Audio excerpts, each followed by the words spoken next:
Overhyped movies. What does the definition mean to you? To me, it's movies that people seen either in the theaters or when it came straight to digital back when we were all on lockdown and life kind of sucked at that point. But to me, these are movies that were just so overhyped and people were like, you gotta see this. And then when I watched them, I was just like, okay. So in this video, we're gonna go over my unpopular opinions. You guys got fat while everybody starved on the street. It's my turn. You come with me. I'm at the Plaza Hotel. You're welcome. You're all welcome. Before we continue on, make sure you hit that like and subscribe and the notification bell so you will get a notification every time I drop a video. And we're going to start things right off with the movie that I just can't stand.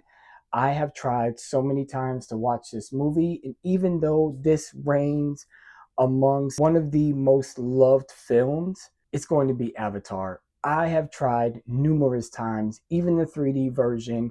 I still own the 3D version, the Blu-ray version, never got the 4K because this type of movie just isn't me. The storyline is just basically Pocahontas with blue people. The runtime is absolutely horrendous, way too long to explain the story, which to me, it just kind of takes me out of it. It's just too long and way too much to get to the point of the movie. But I will say on the good side from what I did watch, and I will say the CGI is absolutely gorgeous. I do like the way that the CGI is presented in this movie, but for me, I just can't get into this at all. Another one to me, I guess I got to give this another shot. I've only watched all of the trilogy. I've only watched it one time, and that was with my dad long ago when this came out, and that's going to be Lord of the Rings. To me, I have to agree that this movie is just somebody walking through the woods, and that's really it. Here's the first movie.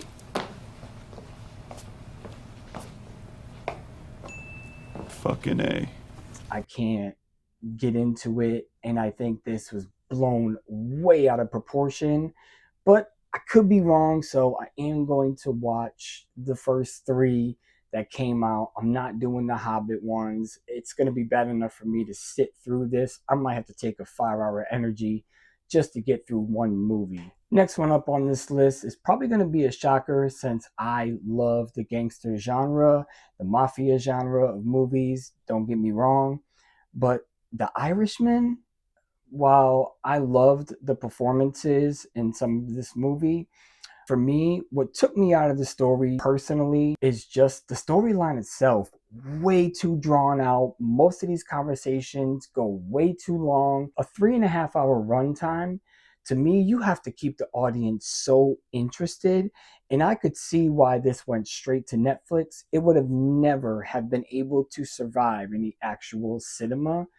If you were to go to the theaters to watch this, personally me, I probably would have walked out after about an hour and 20 minutes of this movie because it just takes so long to get to the damn point. Plus the CGI, when they de-aged them, because I don't know, for some reason they didn't want to cast young actors that are probably starving, especially at that time, for a role. To me, this movie just like, it took me 2.5 days to watch this movie to finally get to the end. On the one good note, I would like to see Sebastian Maniscalco in a few more mafia films. I thought he did a great job. Hey, we're brothers. You're brothers. Yeah. It's my birthday. Get the fuck out of here. Don't think the horror genre was safe. There are tons of overhyped horror movies. The entire Friday the 13th franchise, besides the first one being one of them. If you know me, I do not like Friday the 13th franchise, but everybody's different. And for me, the Babadook, it just, while it had an amazing storyline, the acting was great.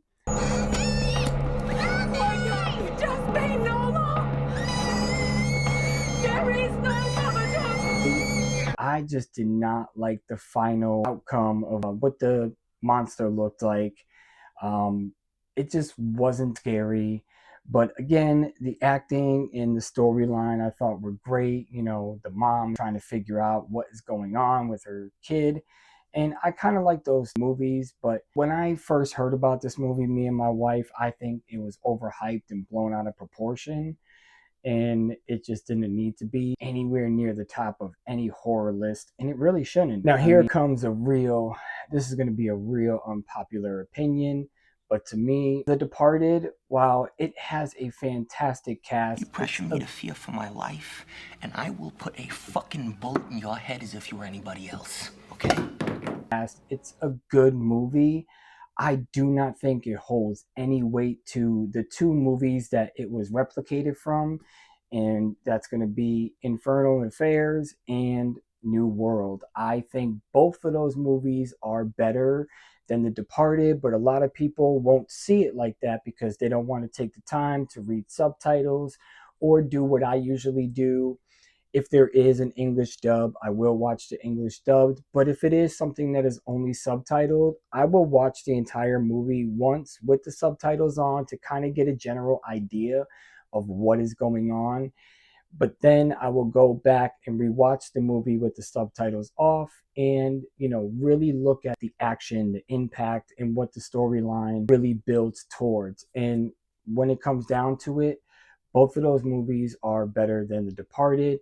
If you've not seen either of them, I highly suggest you do. And you might agree with me, but for now, if you've never seen those two movies, you're not going to agree with my opinion. And that's totally fine. This is my opinion, not yours. This is going to be another unpopular one. And I've got to say, this movie in the future will be on more of my list. But I have to say, Gangs of New York was way overhyped when it came out. Is it a fantastic movie? Absolutely. I love the production, the cinematography. The cast is great. What kills it for me is that once Daniel Day-Lewis presents himself in this film as the Butcher, this is you, right here. Notch 45, you Irish bug bastard. Why don't you burn him, see if his ashes turn green? you forget about everybody else, including Leonardo DiCaprio, because his performance is bar none, hands down, the best in this movie. And there's no denying that. Him as the Butcher just was absolutely mind-blowing. Now I'll take the sun. You tell young Valen, I'm gonna paint Paradise Square with his blood.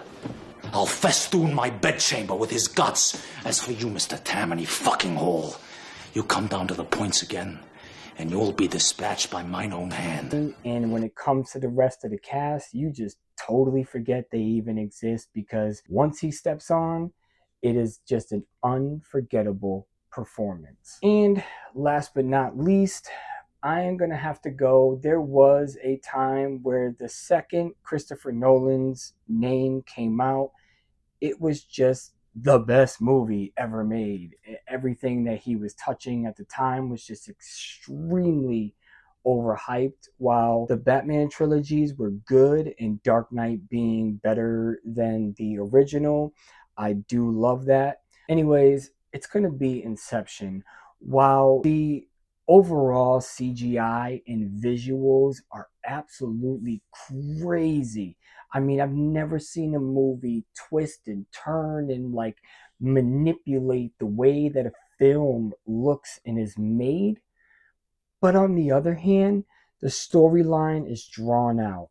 The dream inside of a dream inside of a dream is just, it takes way too long to get to the point. And it kind of flushes out the main storyline of Leonardo DiCaprio's character really feeling bad about his wife's death. That, for me, really takes away everything that the movie was supposed to be about. And at the end, I still don't really know if he was actually awake or was he actually dreaming. So for me, this movie, while I'll watch it for the visuals and, overall CGI and how it looks, I just can't get with the fact that this movie takes way too long to get to the point.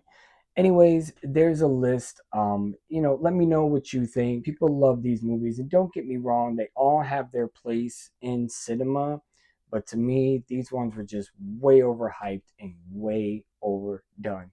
Anyways, much love. Like, share, and subscribe. See you on the next one. Peace.